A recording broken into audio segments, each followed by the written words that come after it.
On behalf of McLaren Macomb, hello and welcome to this educational program on understanding stroke. I'm your host, Kelly DiNardo. Today, we will be hearing from interventional neurologists, Dr. Aniel Majjhoo and Mahmoud Rayes, as they explain the chronic conditions that can increase the likelihood of stroke, steps that people can take to lower their risk, and the signs to identify a stroke quickly. If you have any questions, please send them using the chat feature, and both doctors will answer your questions at the end of the presentation. Dr. Majjhoo and Reyes, thank you so much for joining us today. Well, thank you for having us. I think Dr. Reyes is muted right now. There you go. So Dr. little background, Dr. Reyes and I have worked together for many years back in Wayne State. You know, I was the fellow, he was a resident, and I was the attending, and then he was a fellow, and then as colleagues now. We do a lot of our procedures together. We do a lot of our elective procedures together and some of our emergent procedures together as well. This is our inaugural attempt at doing a presentation together, so we'll see how it goes. Feeling excited about it, Dr. Reyes? That completes the cycle, Dr. Majjhoo. You know, I think so. To follow your trail. Sounds good. Oops, sorry, a little touchy there. So we're going to be talking about stroke prevention and treatment options and awareness in general, because this is May's Stroke Awareness Month. And as you are all aware, stroke is the #1 cause of morbidity in the United States, about 800,000 strokes per year, and it's the 5th leading cause of death. And that equates to about 128,000 strokes per year in our country. So every 40 seconds, someone's having a stroke in our country, and every 4 minutes, someone's dying. Dr. Reyes, can you do the math on that in an hour? So while we're doing this presentation, unfortunately, there's going to be many patients that are dying of strokes and having strokes. Mm-hmm. So almost 15 people. Oh no, almost 15, 18 people, which is very surprising. That's one of the numbers that always strikes me. And that's in our country alone. And of those strokes, 40% of those are large vessel occlusion. And we're going to talk about that, about what that exactly means. Absolutely. This thing's very touchy, I'm sorry. And I lost a little arrow. There you go.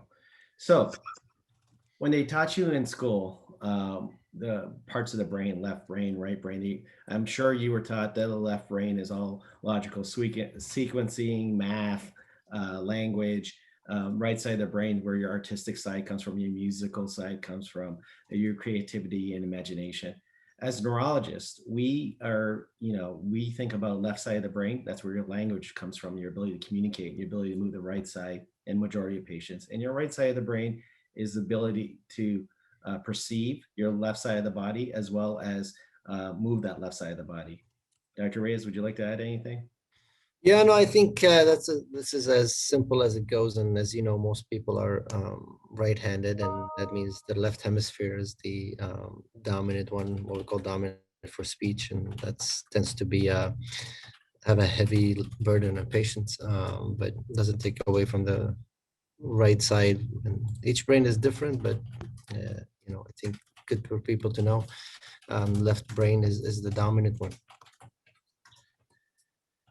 Okay, so there's 2 types of stroke. We're going to try to break this down as basic as possible. There's ischemic, not enough blood flow getting to a particular area of the brain, so you don't get enough oxygen and nutrients, thereby leading to damage and death of that part of the brain and its corresponding symptoms. And then there's hemorrhagic strokes, where you have bleeding type strokes. So in our imaging here, I always like to make the analogy, we're like plumbers as stroke physicians. Stroke neurologist. So when in a plumbing analogy, ischemic stroke is when you got blockage in one of the pipes, and hemorrhagic is one of those pipes bursting. As opposed to an epileptologist is more of the electrician of the brain. He's looking at the electrical activity of the brain, and where we're more the plumbers of the brain.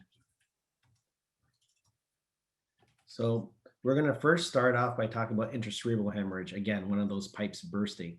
And this is what it looks like on a CAT scan, this bright, that white stuff that's on the left side of the brain of the CAT scan, and a little bit on the right too, that's bleeding into the tissue of the brain. again, ischemic stroke, we will talk about later on in the discussion. That's where you have a blockage of one of the pipes, and this leads to this darkening or this dead tissue occurring and swelling thereafter. And we want to prevent this. But before we talk about that, I want to talk a little bit about McLaren and the McLaren Stroke Network. McLaren Stroke Network was founded in August of 2015. We have two primary or level 1 stroke centers in McLaren Flint and McLaren Macomb. We have level 2 or secondary stroke centers at McLaren Lansing, Lapeer, Port Huron, Oakland, Bay, and Northern. And then we have tertiary centers and standalone ERs and other hospital facilities that transfer their large vessel occlusions to us and hemorrhagic strokes to us. We accomplish our evaluation of these patients with interventional neurologists taking primary stroke call via telemedicine. So we have these telemedicine robots at the bedside in the emergency department. So it doesn't matter what emergency room and which McLaren facility you show up at, you get the same care. You get evaluated by one of our interventional neurologists to make decisions quickly based off your CAT scans and CAT scan angiograms, and whether you're what medications you may require, and whether you need surgery or not. So again, we're one of the only centers in the country where we have interventional neurologists taking primary stroke call. So we're the first ones called. So we get involved early in the care of these stroke patients, so we can make the treatment decisions quicker. This is our team. It's myself in the middle. You see Dr. Rayes and Dr. Niravetla. So we're all board certified in neurology, vascular neurology, and neurocritical care. And we all are a 2-year fellowship in interventional neurology. So that means we do this, not only do we make the medical decisions of these patients, we also do the surgical procedures for stroke. We are also trained in the post-management of stroke patients in the neuro ICU. So we take care of these patients in the emergency room, make their medical decisions, take care of them in the operating room, and we also take care of them in postoperatively in the neuro ICU, and then we see them in follow-up as well. Dr. Reyes, would you like to add anything? Yeah, I think this is very, very unique, and I'm glad you touched on it. As a practicing physician, it makes me feel I'm able to control the care of the patient from the ER all the way to rehab. And I think having all the expertise available and continuity of care allows us to avoid unnecessary tests, look at what needs to be done for each patient on a specific case, and not needed to consult with a lot of other specialties within neuro. I think that helps us reduce length of stay, improve outcomes. It's very unique, and I know my patients appreciate that they're talking to the same physician that they've seen from the ER. I don't know I'm sure you have the same experience from them, but they highlighted a lot that they continue with us until they go after rehab and they go home. Yeah, I think this gives us an opportunity for the continuity of care, as well as some in the future, getting to the bottom of what causes stroke in the first place and what we can do to prevent another one, which we will touch upon in this discussion as well. And also research opportunities. There's plenty of research opportunities. McLaren takes part in many research activities, which I will highlight. Some patients are interested in being part of that cutting edge care. Absolutely. So the medication. So this medication has been around since 1995. It's called Alteplase. It's given intravenously, and it can only be given to patients within 3 hours of onset of symptoms. Some patients up to 4.5 hours, but you need a specialist to decide who is eligible for the drug. They have to look at their CAT scans and actually examine the patients and be able to look at their laboratories and make that decision in a timely fashion. Because we know the quicker this drug is given, the more effective it is, and the more safer it is. Mm-hmm. So again, to that analogy of plumbing. So this is like our liquid Drano that we give to, lyse the clot, to break up that blockage for patients with ischemic stroke. Proud to say that McLaren Macomb has awarded the Target Stroke Honor Roll and Target Type 2 Diabetes Honor Roll from the American Heart Association in 2020. In 2021, we are on target to be the elite honor roll, which means that we are consistently administering IV TPA to our patients within 30 minutes. So really excited and proud of this accomplishment.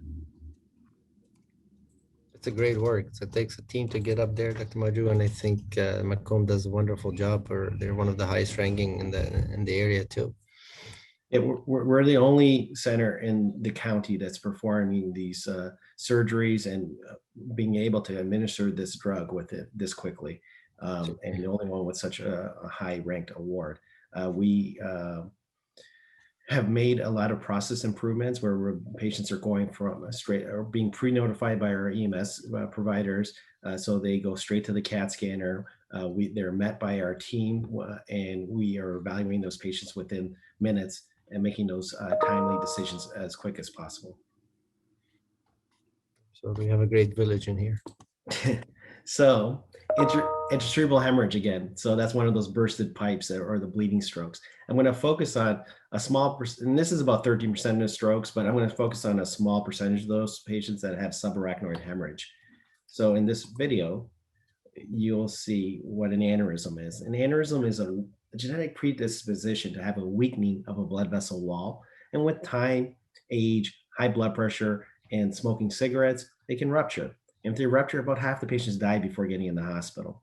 However, if they do rupture and they do survive that initial event, they are at high risk of another rupture. So what we do is we either have a neurosurgeon have them do an open craniotomy and place a clip at the neck of the aneurysm so it cannot re-rupture. Or as interventional neurologists, we can tunnel up a small catheter up the femoral artery or the radial artery in the wrist, bring it up to the brain, and bring it right into the aneurysm and pipette small platinum coils excluded from the vasculature.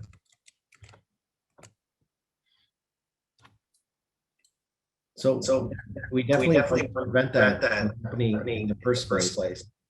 So there are methods where we can. I'm getting a little bit. Are you guys getting there as well? There's a little bit of a lag or slowness.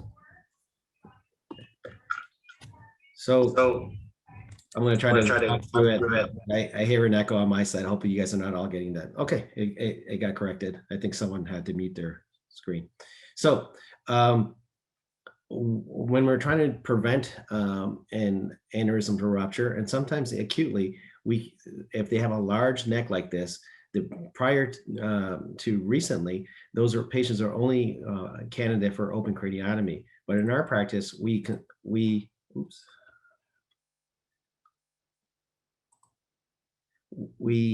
place a stent across the neck of the aneurysm and then use it as a scaffold to place our catheter through the stent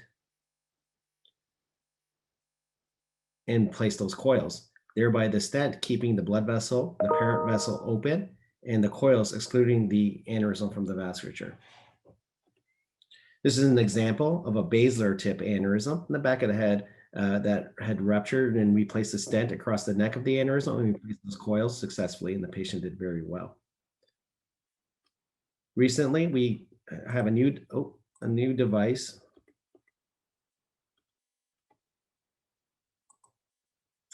where we have this walled type stent or a flow diverter. This is the pipeline embolization device that's been on the market since 2012, but we performed the first one of these in Macomb County, where we cross the aneurysm with the stent, and it excludes the aneurysm from the vasculature, not requiring the coils. So it basically does that process over a slower period of time where blood becomes more stagnant and the aneurysm shrinks over time.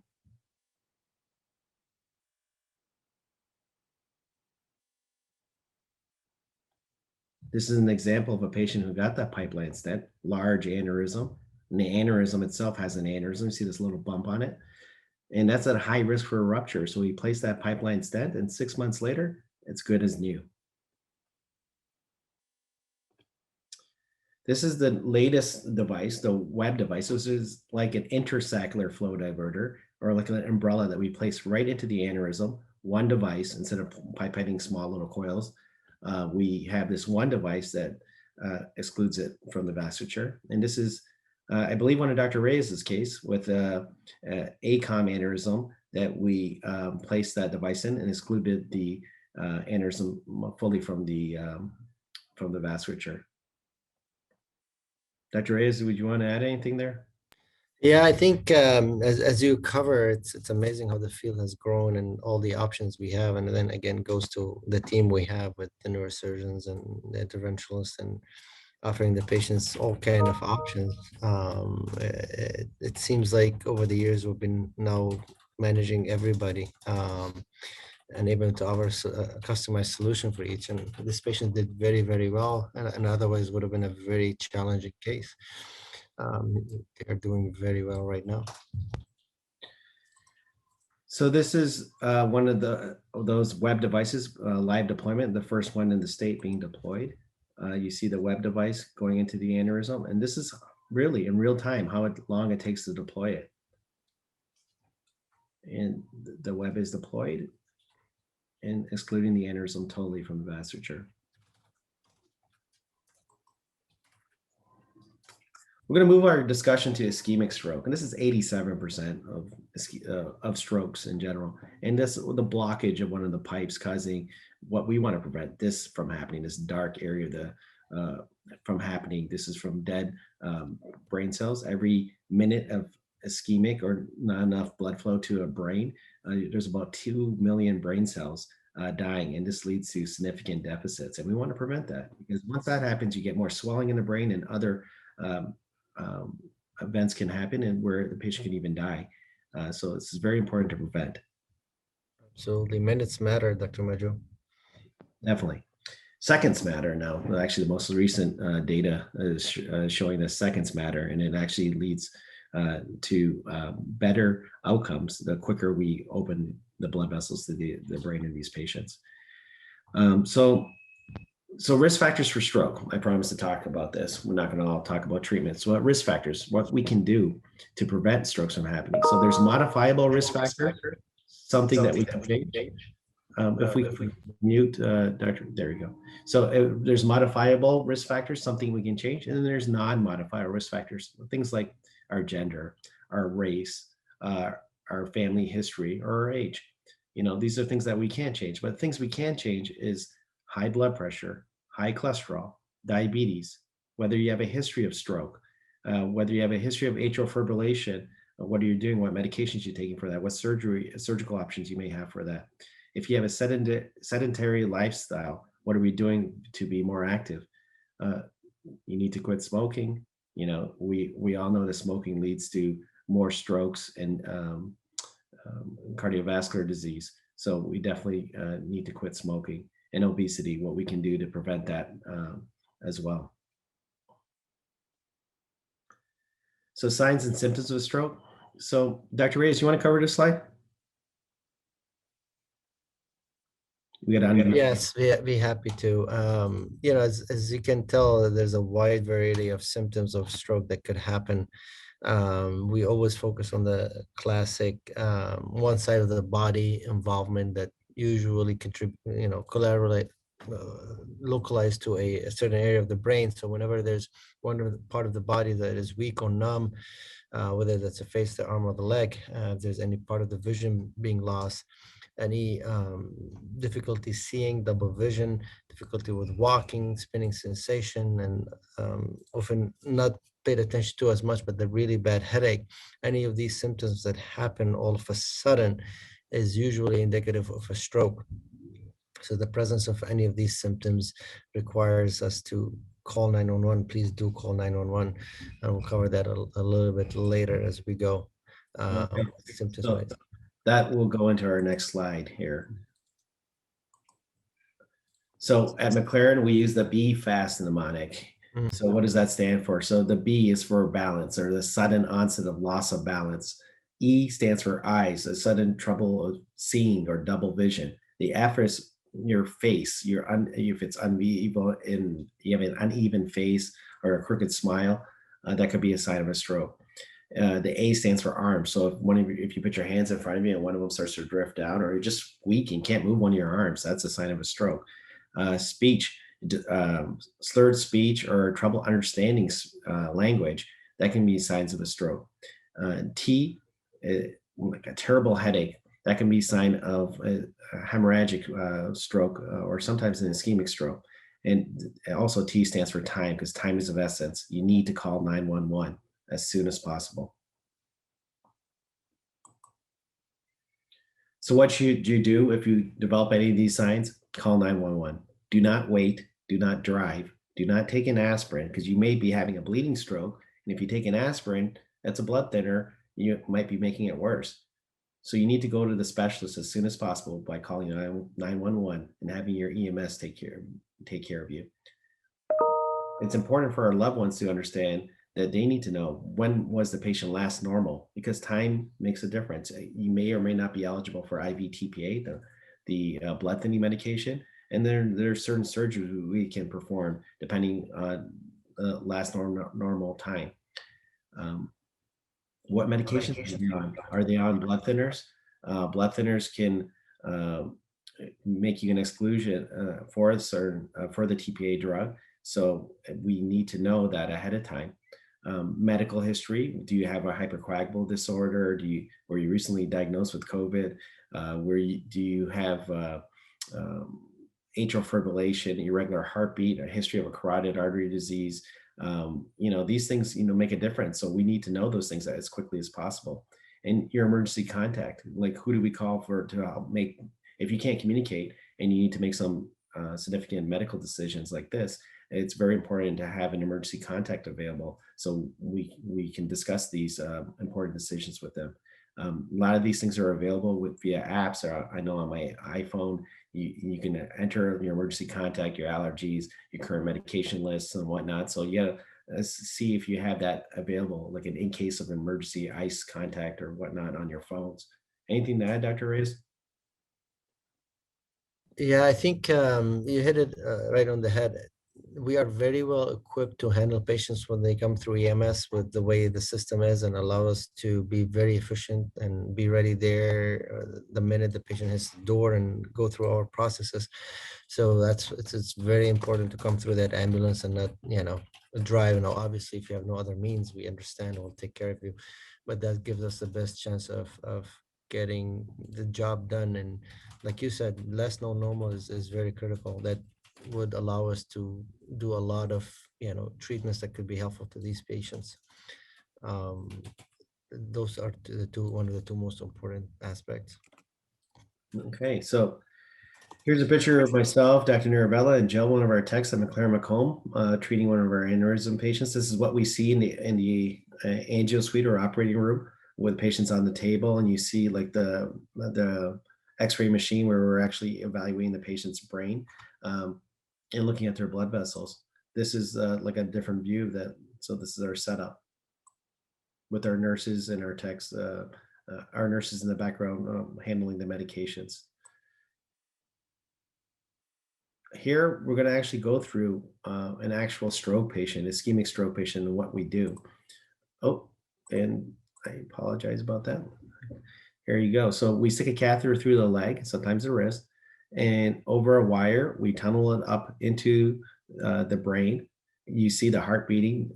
This is the neck. You see the patient's jaw right there. They are usually awake for this procedure because we're trying to do it as quick as possible. Here's another catheter going up into this stagnated contrast or this blood clot, and we have it hooked up to a vacuum. So we're cleaning up that blood vessel as we travel up into the brain. And then after which we get a smaller wire and we put it through these catheters and go even further into these small blood vessels. These vessels are like 3-4 millimeters in size. And here you'll see a right middle cerebral artery occlusion. This patient likely has a left-sided hemiplegia, cannot move their left side of their body. So you bring a wire through the clot or the blocked area, and then you pipette a small little microcatheter over it into the brain. You see the patient breathing there, and when you see the microcatheter go through, you see them move, because this part, it can be uncomfortable, but we've known through studies that it's best to do this awake for better outcomes. We can evaluate the patient right there on the table. So then we move the wire and we do a little micro injection to make sure we're in the right blood vessel in a good spot to place the stent retriever device. And this is a stent retriever. This is one of them. This is a solitaire. There's also a Trevo, and there's a EmboTrap. There's different types of stent retriever device, but this is one of the first ones available on the market. Here it has like every centimeter, there's a marker on it. And we it's a stent on a stick, basically. So we unsheath the stent, we open it up into the blood vessel, thereby smashing the clot up against the sides of the blood vessel and within the stent itself, and getting flow to the brain immediately. In doing so, we can revive that tissue that's not getting enough oxygen and nutrients and blood flow immediately.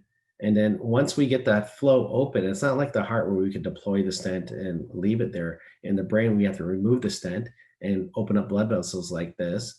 Tiki 3 just means it's fully open. And, clots are removed.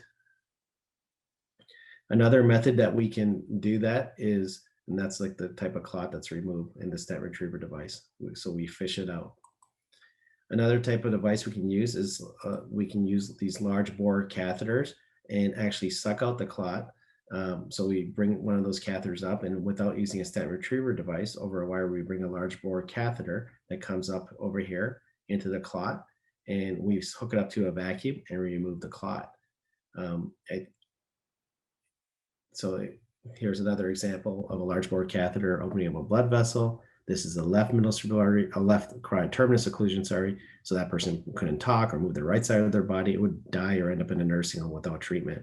And this is an actual case where a clot's being removed.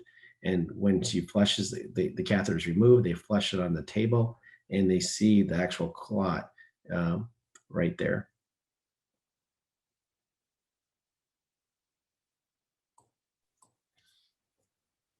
Feels like yesterday we started doing this, Dr. Majjhoo, but the devices have gotten so much better and we've gotten so good at it.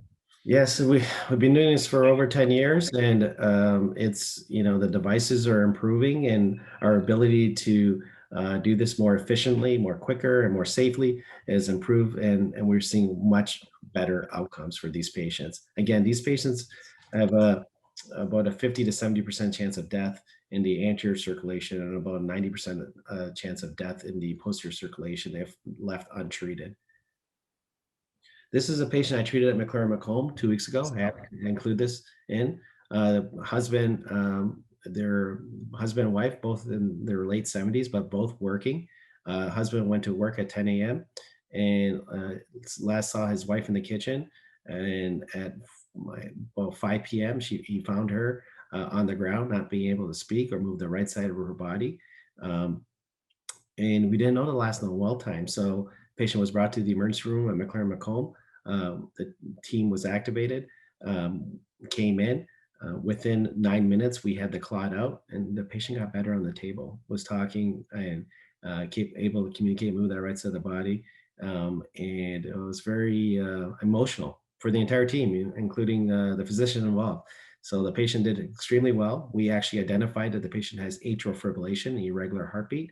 And so we put her on anticoagulation to prevent further strokes in the future, and she's doing well. So at McLaren Stroke Network, we are involved in a lot of studies, cutting edge technology. A lot of these are sponsored by the National Institute of Health, NIH, and we are the #1 enrollers in the world in the Trevo registry, assist registry, it's called. The Trevo is the device. It's looking at different techniques for stroke recanalization with Stryker devices. We are #1. We're in the top enrollers in many other trials and looking at new drugs and new surgical possibilities for our stroke patients. Anything you'd like to add here, Dr. Rayes? I think that having these available to a lot of the sites in the state, unfortunately, are not part of it. Is again, speaks to the continuum of care, right? Like you can get in get treated by the expert, but also being able to enroll in some of this groundbreaking studies with new treatment options, and looking at really difficult situations such as the cryptogenic strokes and arcadias, right? Where standard of care just aspirin, but we're looking at the use of anticoagulation.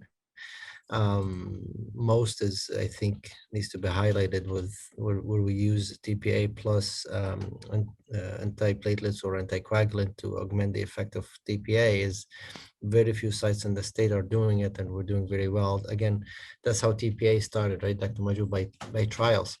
So our patients have access to top-notch, groundbreaking trials that could change the landscape of stroke. Yep. So Dr. Reyes is our PI, our principal investigator for the Arcadia trial at McLaren Macomb. So that's looking at cryptogenic strokes or strokes of unclear etiology. So those patients normally would just get an aspirin, like Dr. Reyes was saying. But this gives them an opportunity to get a different medication that may help them prevent a stroke in the future. So more to come on that. So we can't do this alone. And we, fortunately, at McLaren Macomb have 24/7 APP, advanced practice providers, nurse practitioners, and physician assistants that are there in the hospital to see our patients and evaluate them. Here in our picture, I have to give them a shout out that Dr. Norse, one of our neurointensivists, Dr. Nervella, Dr. Reyes, you see him as well. Ashley is is our neuroscience coordinator in Flint. Maurizia is our neuroscience coordinator at Macomb. You see Jen Gamble and Lucian and Jessica and Christine, and we have we can't do this without a team, and that team does wonderful work for your loved ones, and it's really appreciate them, and we can't do this without them. Dr. Reyes, you want to add anything?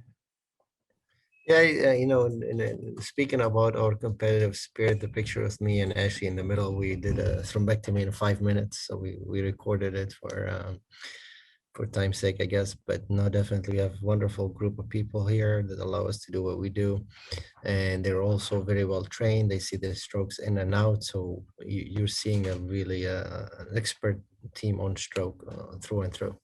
Wow, that was 5 minutes. I thought it was 23. No, it's 5. I didn't put 5 the way they were putting it, so we did 5. Getting creative, Dr. Majjhoo.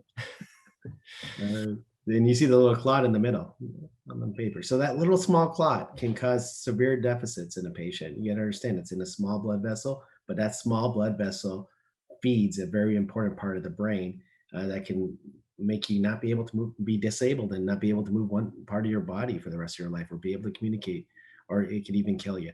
So it's very important you have specialists seeing you as soon as possible to remove those clots as quick as possible.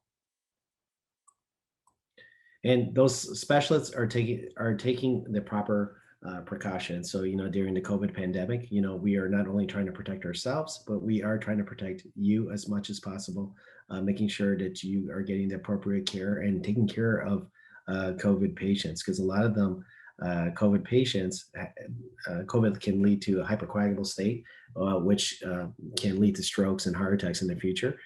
So we've seen patients that required our expertise, and we have taken care of them. But you need to do your part as well. And I can't do a stroke talk during the month of May during a pandemic without talking about the vaccine. All right. I think it's very important for all of you to get vaccinated to prevent and stop this disease, and be able for us to go back to life normally. And it's appreciate all of you that have already gotten the vaccine to protect our community. Please go out and get it. This is the website that you can go to sign up for the vaccine. I have gotten the vaccine and been fully vaccinated since February. I think Dr. Reyes has been fully vaccinated since January. He beat me to it. So I think it's very important for us to protect our community. So please go out and get the vaccine. This is the link. Dr. Reyes, you want to add anything? Yeah, I mean, with you, all of our team is vaccinated, and we've been through a lot, and we want to be safe, and we want to get beyond and go back to normal, hopefully, and that allows us to do, our job safely. And my family is all vaccinated. Your family is, and had a little bit of a sore shoulder after the second dose, but that was it. I've been doing good ever since. So 80% of these strokes are preventable. We need to understand that 80% of these strokes are preventable. So risk factor modifications, whether you need to go see your primary care doctors, if you have high blood pressure, high cholesterol, atrial fibrillation, you need to be on some medications for that. You may need, to see your cardiologist. There may be some surgical procedures that can be done to get you out of atrial fibrillation. You may need to be on certain medications to help rate control you. You need to be on blood thinners to prevent strokes. Carotid stenosis, there's symptomatic and there's asymptomatic. If you had a stroke from carotid disease, then you need to definitely get that carotid fixed with a stent or TCAR or carotid endarterectomy. Or if it's an asymptomatic disease, it needs to be. You got to look at your risk factors and see whether surgery is the best option for you, and talk to your vascular surgeons about that. Diabetes, we want our hemoglobin A1Cs, our blood sugars, to be less than 7. We got to watch our diets and weight loss and exercise to make sure that we don't acquire diabetes, type 2 diabetes. Of course, if you have type 1 diabetes, making sure that you're on the right medications to prevent any further disabling effects. Smoking, again, we have to understand that smoking is hazardous for our health, and it does lead to heart disease and stroke. And understand that both firsthand and secondhand smoking needs to be prevented. If you have a prior history of transient ischemic attack, TIA, or stroke, then you're at higher risk than the general population for further strokes, and you have to understand that. And we got to make sure that we're doing everything we can to prevent one in the future. And if you have a family history, you might have a clotting disorder in your family, a hypercoagulable state. You might need to be on certain medications. You might need some genetic testing. So it's very important that we get that evaluated. Anything you want to add, Dr. Reyes? I think, no, you're right. Those are all strong factors. And like you're saying, against stress that 80% are preventable, we could do a lot better. And hypertension stands out to me as the strongest one of them all. I tell my patients all the time to get a blood pressure cuff at home. And now there's these smart ones, right? You get the app, it gets you the numbers, you go to your PCP, you can show them the numbers at home and how they look like, so you can adjust your medicine. A drop of 10 millimeters mercury can reduce stroke risk by 30-40%. So it's a very modifiable risk factor that can prolong your life. So what we can do, we can have a healthy diet, we can exercise, maintain a healthy weight, improve your cholesterol, take your medications as prescribed, stop smoking, monitor and control our blood pressure, control diabetes and our blood sugars, and monitor all that. For monitor and control your blood pressures, I recommend to my patients, get one of those blood pressure cuffs from CVS or Walgreens or wherever.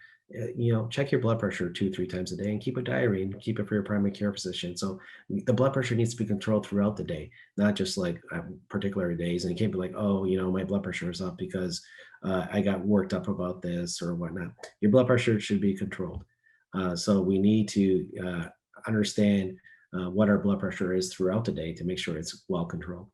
And make sure you go see your primary care physicians and you get all these tests done, and and prevent these strokes from happening in the first place. Dr. Reyes, are you speaking? It's muted right now. Yeah, no, this day the Mediterranean diet is all the rave, Dr. Majjhoo. So eat a lot of fish, a lot of olive oil.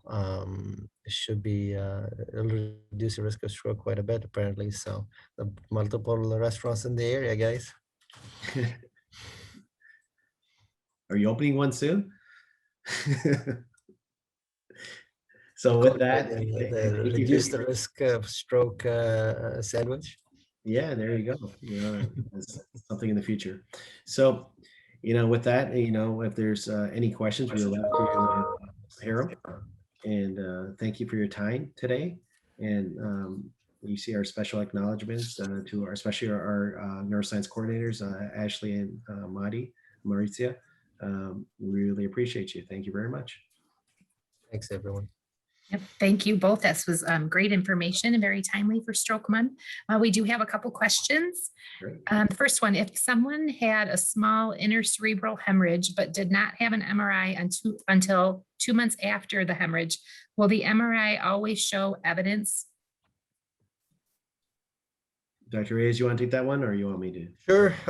Yeah. So the way the MRI is sequences are done, they're almost always you're going to be able to see traces of hemorrhage in the MRI itself, because it looks at the hemosiderin and the body doesn't take it away completely. CAT scan, though, on the other side will show resolution. So if we're looking for resolution, usually a CAT scan is a way to go, but invariably you're going to always find an evidence of hemorrhage on the MRI. I think it's important to get an MRI, though, to look at the certain sequences to see the etiology of that stroke and whether that bleed has an underlying vascular anomaly or something that needs to be fixed to make sure further bleeding doesn't happen. Absolutely. Okay, next question. I have a family member who had a stroke and they can't find the cause of it. Is this common, and what should they do? I think it's so cryptogenic or strokes that fall into this category are about 20 to 25% of strokes. But that being said, I think you need to see a vascular neurologist, someone who's specially trained in identification of strokes and being able to diagnose whether we can find the exact cause. Again, they're not always found, but then there might be certain drugs or trials that they may be eligible for, certain medications in those trials that can help with those situations. Cryptogenic strokes, a lot of times they need heart monitors, a loop recorder placed to evaluate their heart to make sure they have some silent atrial fibrillation that's going undetected, making sure that we evaluate their carotid arteries, their heart, to make sure they don't have a hole or PFO that needs to be closed, hypercoagulable states in younger patients, thick blood, so they may need to see a hematologist, multiple different reasons why you can have a stroke. See a vascular neurologist so we can help identify the cause to prevent a further one. Dr. Reyes, you want to speak to that? No, you're absolutely right, Dr. Majjhoo. I think those cryptogenic strokes are frustrating, even for us, right? Because we spend all this time and they tend to have a high risk of recurrence. So he's absolutely right. Having the right expertise and looking at little things depending on the age and whatnot. There are some other considerations, but usually it's an extensive amount of work that needs to be done. Arcadia is one of the trials looking at those patients, so we're always happy to consult if needed, but definitely needs a stroke clinic to address. We have someone that's actually joining us from the UK. How does high blood pressure lead to strokes? So high blood pressure leads to hardening of the blood vessel walls. You hear about that in the heart, but it happens also in the arteries of the brain and in the carotid arteries. And you can, with fat deposition and cholesterol deposition in those hard areas, you get plaque development and narrowing of the blood vessels. If that plaque ruptures, you can have a leakage of platelets, and then your body basically overreacts to that, creating more platelets, and that goes off into the brain, causing strokes.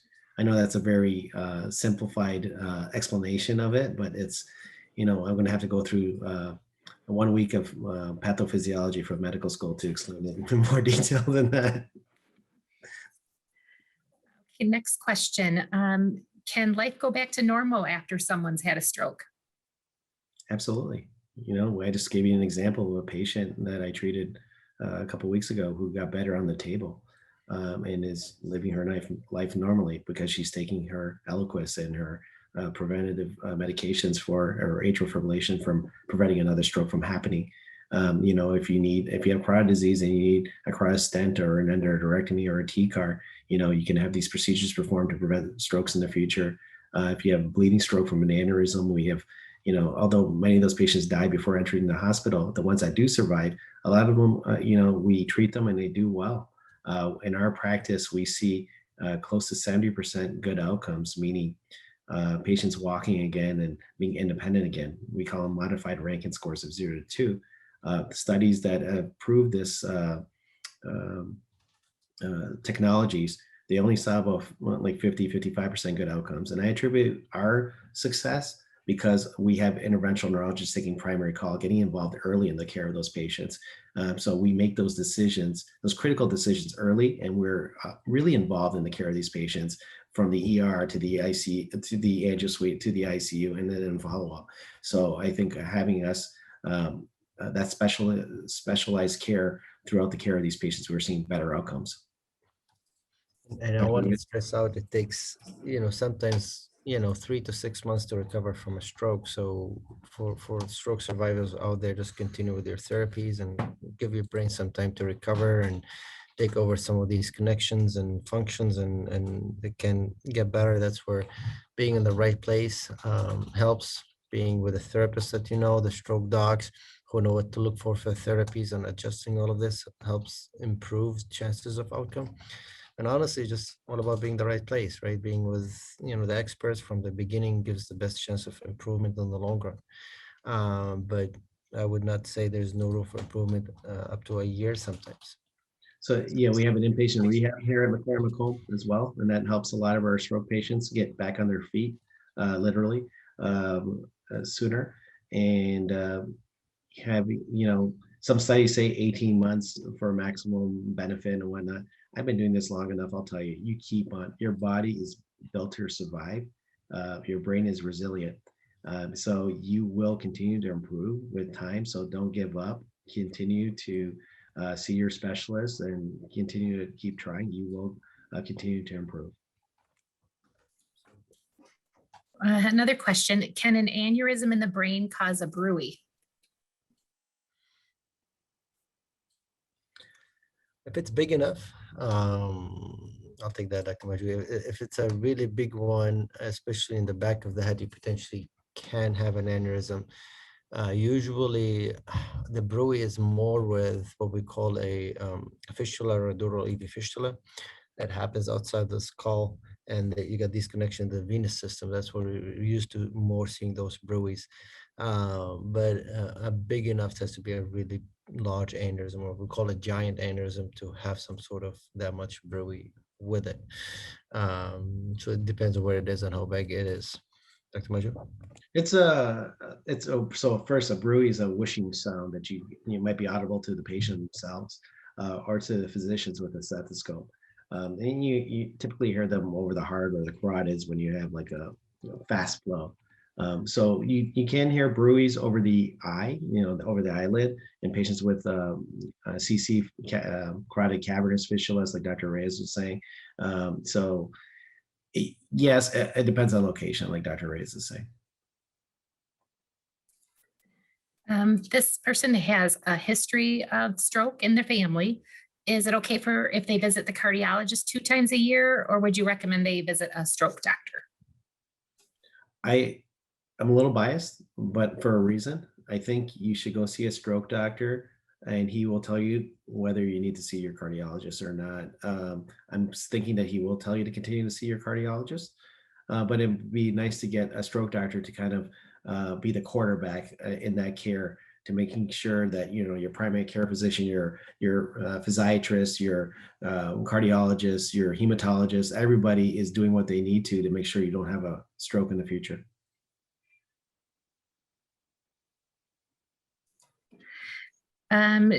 What is your risk of having another stroke if you've already had one? It depends on the etiology, right? So the cause of the stroke. So if you had it from carotid disease, it's up to like 30% within the first few months. If it's from atrial fibrillation, your risk of further stroke depends on your other risk factors, whether you have high blood pressure, your age, diabetes, or even your sex. So it depends on the clinical manifestations. There's like scores for it, for like CHAD score for atrial fibrillation, for chronic disease. Depends on the situation. So it depends on the cause of the stroke, really. Dr. Reyes? Yeah, in general, you're absolutely right. In general, a stroke begets a stroke. Once you get a stroke, you're always at a high risk of stroke, and that's where looking at the source of the stroke is very important, because certain treatments work well for certain conditions. So I will always keep a close eye on the risk of stroke if you've ever had a stroke. If someone's having symptoms of a stroke, is it okay to drive them to the ER? No, that was part of the presentation. I was seeing if you guys are listening or not. Don't drive. Call EMS. Call 911, because what the EMS people will do is they will call us ahead of time and give us the list of medications, the last known well time, alert our team so we know that the stroke patient's coming, and they're going to go straight to the CAT scan. We have a great relationship with MedStar and the community and other EMS groups, and they work with us. We are going to have them even evaluate stroke patients at the scene with something called fast EED, which is a method in which stroke patients are evaluated at the site, and they can tell us what their chances of having a large vessel occlusion or not. So there's more to come on that, but definitely call 911 and get them involved, because it makes a difference in their care. I have a specific question here. If you have AVM in a part of your body other than the brain, are you more likely to have an AVM in the brain as well? I'll take that one, Dr. Majjhoo. It depends. So there are certain mutations that can potentially increase the chances of having a cerebral AVM. And for some of those, it's a number of AVMs that could play a role. One of the usual ones that we always worry about is, not necessarily AVM, but the Sturge-Weber syndrome, where you have this port wine appearance on the head, could correlate with having a vascular malformation in the brain. Generally speaking, it would increase, but there are certain different types of AVMs and locations that would make me worry a lot about a brain or central nervous system in general AVM. I think it's important, if you are concerned, talk to your primary care physician, get an MRI of your brain, with and without contrast, and they can evaluate to see whether there should be anything to be of concern with.